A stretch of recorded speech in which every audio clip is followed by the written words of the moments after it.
On parle de votre logement comme chaque samedi sur Sud Radio jusqu'à 10h avec Sylvain Lévy-Valency et votre invité Sylvain. Merci Jean-Marie. Bonjour Norbert Monchon. Bonjour Sylvain. Merci d'être avec nous. Vous êtes le président du directoire du groupe Gambetta. Vous êtes un promoteur coopératif spécialiste de l'accession à la propriété. C'est un groupe assez ancien. Il a 94 ans d'existence. Merci d'être présent. Vous avez beaucoup publié sur la question sur les réseaux sociaux. Vous êtes très présent. Dissolution de l'Assemblée en juin, motion de censure en décembre. Est-ce qu'il faut avoir peur de l'instabilité politique que connaît notre pays et particulièrement dans votre industrie? Je vous donne un chiffre. La Banque de France, en octobre, a publié le rapport des défaillances d'entreprises avec 66 000 défaillances, un record battu depuis 2015. 25% des défaillances d'entreprises, donc des liquidations de sociétés ou des mises en redressement judiciaire, concernent la construction et l'immobilier. Ça doit vous inquiéter. Très clairement, c'est inquiétant. C'est pas l'instabilité politique qui m'inquiète. Parlons vrai, je crois que c'est le slogan c'est le leitmotiv sur Sud Radio. de Sud Radio.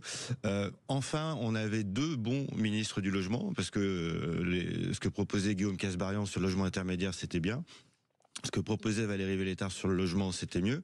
Mais ça changeait pas fondamentalement le marché. D'où on vient, où est-ce qu'on est? On vient de 420 000 nouveaux logements par an. On est à 220 000. Donc la catastrophe, elle est là. Ce que proposait Valérie Létard, en aidant le secteur de la maison individuelle par le prêt à taux zéro, ou en aidant les bailleurs sociaux par une réduction de ce qu'on appelle le loyer de solidarité. Donc c'est très technique, mais en tout cas c'était à peu près 20 à 25 000 logements en plus l'année prochaine. Donc quand on est dans une situation désespérée telle que je la décris, c'est important, mais c'est 10% du marché. Ces mesures-là ne nous faisaient pas revenir à 400 000 logements qui est le trend qu'on a en France depuis 10 ans. Donc le problème c'est pas l'instabilité politique, le problème c'est la décision politique. Alors l'un est un peu le corollaire de l'autre dans la mesure où effectivement lorsqu'il y a volonté politique, il y a forcément stabilité. Est-ce que justement, encore une fois dans le corollaire, il y a le côté confiance ou la restauration de la confiance? Vous l'avez dit à plusieurs reprises, effectivement, vous avez salué les ministres qui ont essayé de faire ce qu'ils pouvaient, en sachant qu'ils ont quand même bien pris le soin de vous dire qu'ils n'avaient pas de moyens et pas de budget. Qu'est-ce qu'il faudrait faire pour essayer de relancer la machine? Et est-il encore possible aujourd'hui d'inverser la tendance qui est quand même dramatique dans votre secteur? Alors, je reviens juste en arrière. La volonté politique, elle est là. Elle est là depuis 2017. Elle est pour démolir le logement. Soyons clairs. Oui, d'accord. Et donc, quand vous dites que quand il y a stabilité politique, c'est plutôt bien, pour notre secteur, pas vraiment. Mais qui est le coupable alors? C'est Emmanuel 2017. C'est le président de la République qui a provoqué cette situation? En 2017, on a un impôt sur la fortune qui devient l'IFI, l'impôt sur l'immobilier. On a un président de la République qui dit à ce moment-là aussi, le logement, ça coûte un pognon de dingue. Et ça fait rien, ça sert à rien. Il oublie juste que le logement, ça coûte 20 milliards quand on enlève les aides sociales, et ça rapporte 90-95 milliards. Donc le logement, c'est un investissement. C'est dommage qu'il l'ait pas vu. Et après, la mise en œuvre, c'est pas le président de la République. La mise en œuvre, c'est plutôt Bercy. Quelle est la plus grande stabilité depuis 2017? C'est le ministre des Finances, c'est Bruno Le Maire. Et donc la mise en œuvre qui a cassé l'immobilier, elle date de 2017. Et donc moi, quand j'ai commencé à faire ce métier il y a 25 ans, faire du logement, c'était moderne, ça participait à la société. Aujourd'hui, on a l'impression qu'on est anti-société, anti-propriétaire. Donc notre problème aujourd'hui, en 2024, c'est qu'on récupère un peu cette période-là. Qu'est-ce qu'il faut faire maintenant pour la deuxième partie de la question? Ça serait bien, on attend tous un gouvernement. Et si vous aviez une première mesure un peu iconique, compte tenu de ce que vous venez de nous dire, ça serait laquelle? Le secteur du logement, il n'est pas en train de disparaître. Faut aussi poser les choses, et ce que rappelait Bérénice dans la déclaration des différents présidents de fédération. Oui, c'est difficile, mais on n'est pas dans le cas de l'automobile, on n'est pas en train de passer du thermique à l'électrique. On fera toujours au moins 200 000, 220 000 logements en France par an.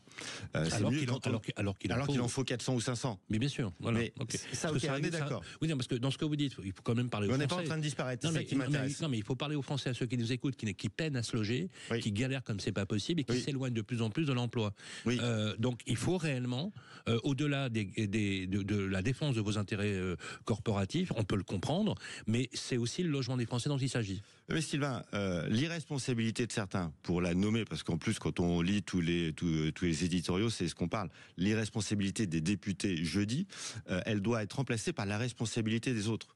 une responsabilité de censurer le gouvernement Barnier, c'est une responsabilité pour les élus locaux de délivrer les permis, et une responsabilité des Français qui se plaignent, comme vous dites, à juste titre, que les loyers sont plus chers, qu'ils ne trouvent pas de logement pour se loger, qu'ils ne trouvent pas de logement pour leurs enfants, d'arrêter de faire des recours, d'arrêter de manifester. Bien sûr. Parce que il faut construire plus. Vous connaissez les chiffres, 2 700 000 personnes sont inscrites sur des listes depuis plusieurs années pour avoir un logement social, 4 millions de foyers sont mal logés, on a 330 000 personnes sans domicile fixe, et ce qui est dramatique, c'est qu'on a même des enfants aujourd'hui qui dorment à la rue, faute de l'hébergement d'urgence. Comment vous expliquez l'inertie, justement, ou la déconsidération de l'industrie du logement, indépendamment des intérêts, j'allais dire business, des affaires, pour l'économie immobilière? Comment se fait-il qu'il y ait un tel désaveu du pouvoir en disant, finalement, le logement des Français, c'est pas notre priorité, alors quand on les écoute, ils semblent le dire. Moi, ce que j'apprends avec tout le monde depuis 48 heures, c'est qu'il va falloir qu'on fasse sans État, sans gouvernement. Et donc, ce que je pense, c'est que ça rejette la responsabilité sur les acteurs. Et au travail, au boulot. Et la première responsabilité, c'est les maires. Les maires qui ont pris l'habitude, parce qu'ils ont une pression de leur population, de bloquer les permis de construire. Les maires qui ont pris l'habitude de refuser la densification, il va falloir aussi qu'ils soient en responsabilité pour relancer le marché. Et c'est ce que je vous disais à l'instant. Il faut aussi que les Français, quand je vois des exemples au Pays Basque où ils manifestent parce que les Parisiens viennent acheter leur logement, il faut aussi que les Français ils comprennent que l'immobilier, c'est une richesse. Et donc, quand ils vendent un logement plus cher qu'ils l'ont acheté, ils gagnent de l'argent. Et pour en gagner encore plus, il faut construire encore plus. Et il faut arrêter. Et il y a un mouvement aux États-Unis qui est le YIMBY, le Yes in my backyard, le oui dans mon jardin. Il faut qu'on invente ça en France. Il faut qu'on invente la richesse par l'immobilier. Si on est l'un des pays les plus riches du monde, si les Français font partie des plus riches du monde, c'est grâce à l'immobilier. Et je crois qu'il faut qu'on le rappelle. Et c'est pour ça que je vous parlais de la culture depuis 2017. C'est on a trop critiqué la propriété, trop critiqué le propriétaire. Une information intéressante qui est tombée il y a 2 jours, la députée qu'on connaît bien, Anaïg Lemer, députée du Finistère, a été nommée présidente du Conseil national de l'habitat le 3 décembre dernier, en remplacement de Lionel Causse. Anaïg Lemer, elle est célèbre puisqu'elle a justement préparé cette loi qui a aligné la fiscalité du meublé saisonnier et des locations vides, une très bonne mesure qui a été saluée unanimement. Vous l'avez d'ailleurs associé. C'est quelqu'un qui connaît très bien ces dossiers. J'ai eu le plaisir d'ailleurs de la recevoir à plusieurs reprises. C'est une bonne nouvelle. Elle a remplacé aussi également un très bon député qui s'appelle Lionel Causse, le député des Landes, qui est toujours d'ailleurs député. Ce qu'a fait Lionel Causse du CNH, il a poussé le ministre en place, il a poussé le gouvernement, notamment pour réformer le secteur bancaire. J'espère qu'Anaïg Lemer n'aura pas besoin de faire ça. J'espère qu'on aura un ministre du logement et j'espère que ça sera Valérie Létard qui soit renommée avec son cabinet pour finir ces mesures et qu'elle les complète. Et j'espère que le CNH n'aura plus d'utilité parce qu'on aura un ministre du logement qui prendra les bonnes décisions. Voilà ce que j'espère. Après, je souhaite tout le meilleur à Anaïg Lemer au CNH. Mais Lionel Causse a fait un vrai travail parce qu'il y avait personne en face, pour être assez direct. J'espère que Anaïg Lemer n'aura pas le faire. Moi, je pense que c'est la femme de la situation. Merci beaucoup, Norbert Franchon. Je rappelle que vous êtes le président du directoire du groupe Gambetta.